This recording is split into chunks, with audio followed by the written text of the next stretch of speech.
Olá pessoal, comandante Leonardo Matos aqui, esse é o nosso Conexão Geo número 197, hoje é sexta-feira, dia 19 de agosto de 2022.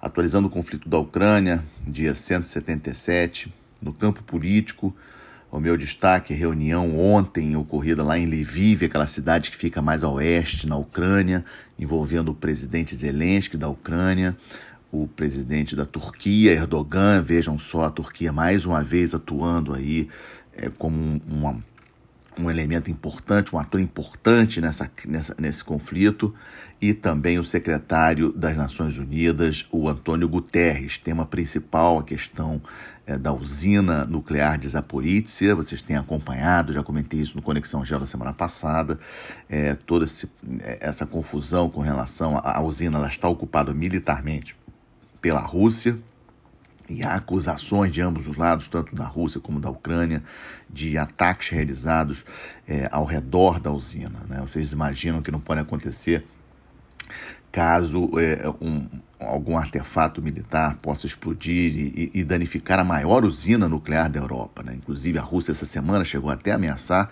de desligar a própria usina. Então esse evento, essa reunião que aconteceu ontem, considero aí o evento na parte política mais importante. Também circulou essa semana um relatório dizendo que, achei um valor assim impressionante, dizendo que de todas as armas que o Ocidente, principalmente os Estados Unidos, estão fornecendo para a Ucrânia, apenas 30% dessas armas chegariam na linha de frente. Um valor impressionante.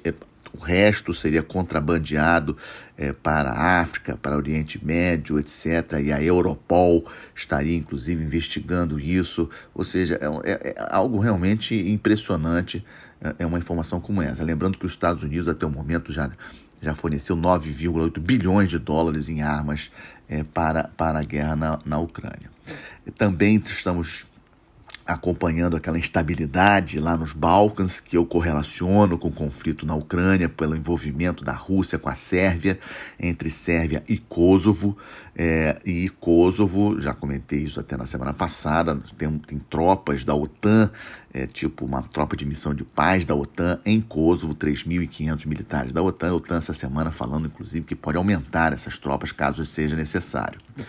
No campo militar, o destaque foi outra explosão, também na Crimeia, provavelmente por uma questão de operações especiais ucranianas. Dessa vez foi uma instalação, um depósito de munição. Vocês lembram que na semana passada eu já tinha comentado sobre aquela explosão que aconteceu numa base aérea russa na Crimeia, que aparentemente destruiu 9 aviões russos que estavam lá pousados. E agora, essa semana, uma explosão de um depósito de munições na Crimeia. Só que dessa vez tudo leva a crer que essa explosão foi a gota d'água para a substituição do comandante da esquadra russa do Mar Negro, que controla toda a região da Crimeia militarmente, assumindo o vice-almirante Viktor Sokolov, que já chegou lá. Ou seja, parece que o que aconteceu aí nesses últimos tempos ali na região do Mar Negro, começando lá com aquele afundamento do cruzador Moskva, você lembra que aconteceu em abril, e agora, semana passada, com essas explosões na base aérea na Crimeia, e essa semana também a explosão nesse depósito de munição, parece que foi o suficiente para a substituição do comandante da esquadra russa do Mar Negro, sediada em Sebastopol. No campo econômico, Nord Stream 1 ainda limitado, inflação no Reino Unido chegando a 10,1%, inflação na União Europeia batendo 9,8%, né, a inflação anualizada, que fechou agora em julho, e Brasil caiu para 10,07%, Estados Unidos 8,5%, ou seja, vocês viram como a Europa está pressionada, e todo mundo de olho na Alemanha.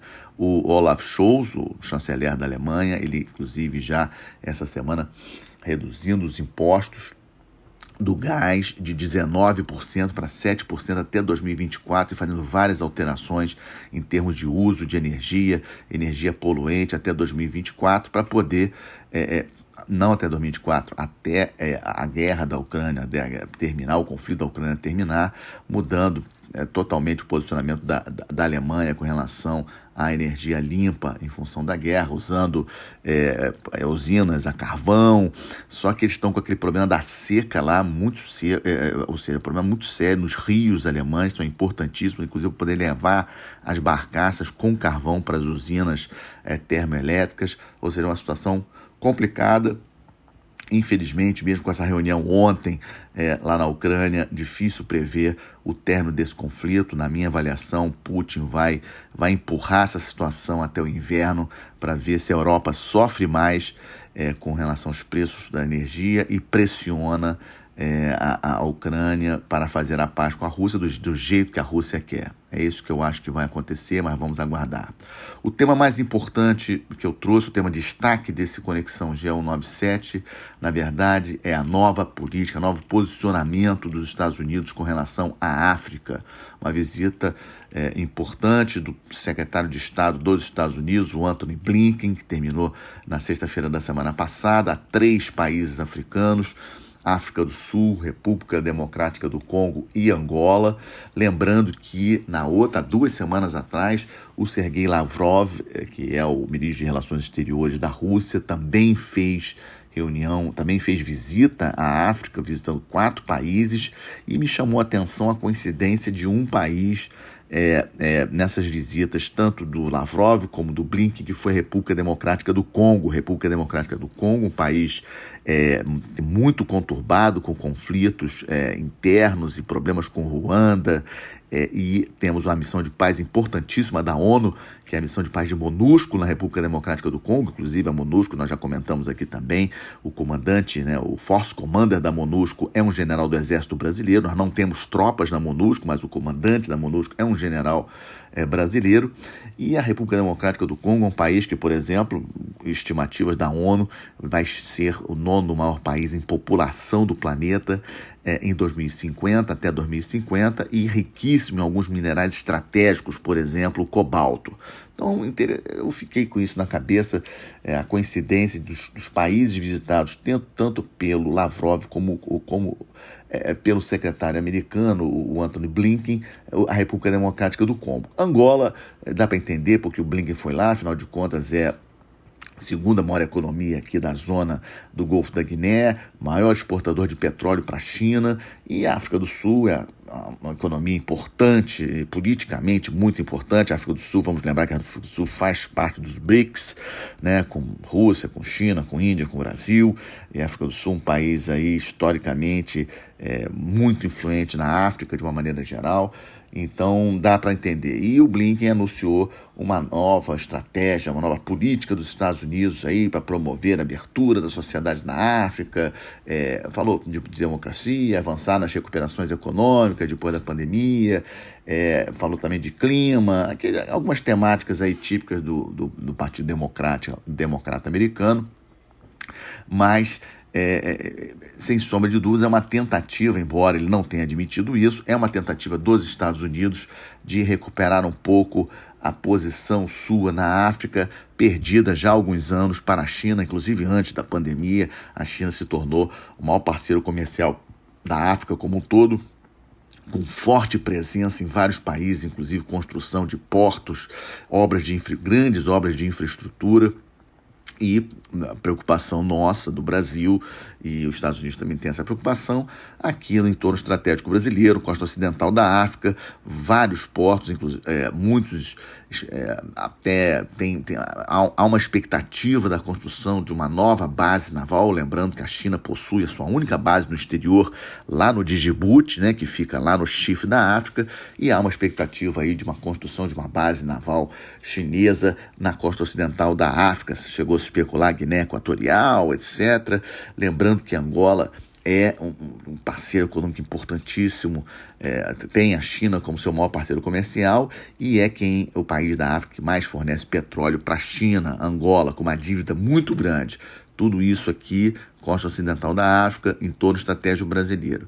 E nessas duas visitas, o Lavrov e depois o Blinken anunciando essa questão dessa nova política da África, nenhum dos dois visitou Nigéria. Isso aí também me chamou a atenção, por que nenhum dos dois visitou Nigéria, a maior economia da África, a maior população da África, um país que eu tenho falado toda hora aqui no Conexão Geo, nas minhas palestras sobre a importância da Nigéria, e eu também fiquei com isso. A Nigéria tem eleições gerais do ano que vem para troca de presidente, país que tem aí aquela complicada relação aí, muçulmanos e cristãos e problemas com Boko Haram, aquele grupo guerrilheiro lá no norte do país, mas nem o Lavrov e nem o Antony Blinken agora dos Estados Unidos visitou a Nigéria, é algo também para a gente acompanhar. Passando para o quadro Estamos de Olho, como sempre tem feito, no entorno estratégico brasileiro. Hoje vou falar de Venezuela e Colômbia. Me chamou a atenção, alguns falaram de exercícios militares acontecendo envolvendo Rússia, Irã, China e Venezuela. Isso não é isso, né? Isso aí foi digamos assim, uma interpretação errada da mídia. Na verdade, são jogos militares. E parte desses jogos militares que são promovidos pela Rússia estão acontecendo na Venezuela, com militares da Rússia, com militares do Irã, com militares da China, e chamou-se isso de exercícios militares. Na verdade, na Venezuela está acontecendo a competição aí de sniper, como se fossem jogos militares, digamos assim, que são jogos que já ocorrem, já são digamos, patrocinados pela Rússia, já acontecem regularmente, e na Venezuela está acontecendo pela primeira vez, é bem verdade, o exercício dos snipers, aqueles atiradores de longa distância, de precisão, e é só isso que está acontecendo na Venezuela, não vamos também exagerar. No nosso entorno estratégico, Colômbia, que me preocupou muito essa semana, estou de olho no novo governo do Gustavo Petro, e essa semana ele resolveu fazer uma grande reforma nas Forças Armadas e na Polícia, retirando aí 54 oficiais generais, almirantes, brigadeiros, e também na Polícia Nacional Colombiana, e eu achei isso, assim, uma decisão do Petro que é impressionante, porque vocês imaginam uma empresa, uma grande empresa, tirando todos os seus diretores e colocando seus gerentes na posição de diretores de um momento para outro. Eu não me lembro de uma empresa ter feito isso. Eu acho que a situação da empresa deveria estar muito ruim para tomar uma decisão como essa, e acho que isso aí é inacreditável. Então, a Colômbia está reatando relações diplomáticas com a Venezuela, já escolheu, inclusive, o seu embaixador. A Venezuela também já escolheu o novo embaixador venezuelano na Colômbia, ou seja, uma aproximação entre Venezuela e Colômbia. E essa questão militar, que vamos ver como a sociedade, que grande parte da sociedade colombiana muito conservadora, vai reagir com essa atitude do Petro. Para vocês terem uma ideia, a cerimônia de posse dos novos comandantes militares estava prevista para terça-feira à tarde. 45 minutos antes da reunião, da cerimônia, ela foi cancelada e adiada para amanhã, sábado, que será a cerimônia de posse dos novos comandantes militares. Vamos seguir de olho nessa situação. Outro tema que a gente segue acompanhando com muita atenção, a questão do Irã. O Irã ainda não ratificou aquele acordo para a volta da proposta, né, do JCPOA, aquele acordo que envolveu todas as grandes potências para segurar o programa nuclear iraniano.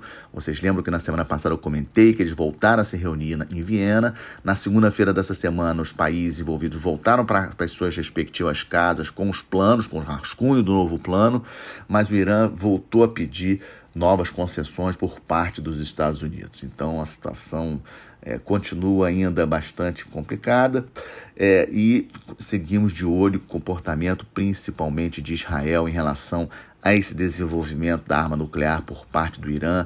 É uma situação muito sensível, essa situação entre Irã e Israel ali no Oriente Médio. Também estamos de olho na China e Taiwan, né? Lembramos da visita da Nancy Pelosi. A novidade da semana é a visita de parlamentares, de outros parlamentares a Taiwan, depois da comitiva da Nancy Pelosi, que obviamente se destaca mais pela posição dela, e a China voltando a realizar exercícios militares ao redor da ilha.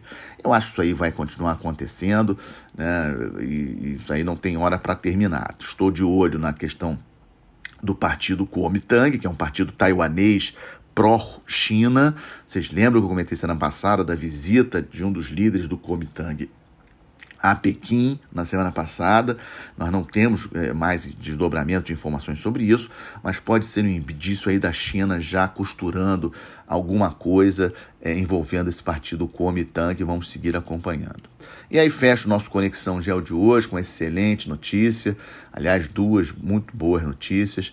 Primeiro, a aproximação da Associação das Nações do Sudeste Asiático, a ASEAN, uma associação importantíssima, um grupo de 10 países do Sudeste Asiático, tem na Indonésia a principal economia, a principal população, inclusive deve passar a ser 11 países no ano que vem com a entrada do Timor-Leste, lembrando, país da CPLP lá do Sudeste Asiático, e o Brasil passou a ser, melhorou o status de relação com a ASEAN para parceiro de diálogo setorial, o que vai facilitar o comércio, tende a aumentar o comércio do Brasil com a ASEAN de uma maneira geral tem melhorado muito e eu acho que a gente ainda tem muito a crescer. E a outra excelente notícia, ontem lá no Bahrein, Manama, capital do Bahrein, o Brasil, no caso a Marinha do Brasil, o almirante Nelson Leite assumiu mais uma vez o comando da Força-Tarefa 151, que é a Força-Tarefa de combate à pirataria no Golfo de Aden, Mar Vermelho, toda aquela região ali do Chifre da África. É a segunda vez que o Brasil assume o comando, né? Além do almirante Nelson Leite, temos lá mais outros 10 militares brasileiros no Estado-Maior, que é um Estado-Maior multinacional, coordenando vários meios, navios e aeronaves na proteção daquela que é uma região importantíssima para o comércio internacional e o Brasil fazendo a sua parte, contribuindo para isso. Com isso, fecha-se Conexão Geo número 197, agradecendo aí a todos, agradecendo pelos likes, pelos comentários aí de YouTube que vocês têm feito, retransmissões. Isso aí é muito importante e ajuda a divulgar meu trabalho. Muito obrigado, excelente final de semana a todos. Até a próxima sexta-feira.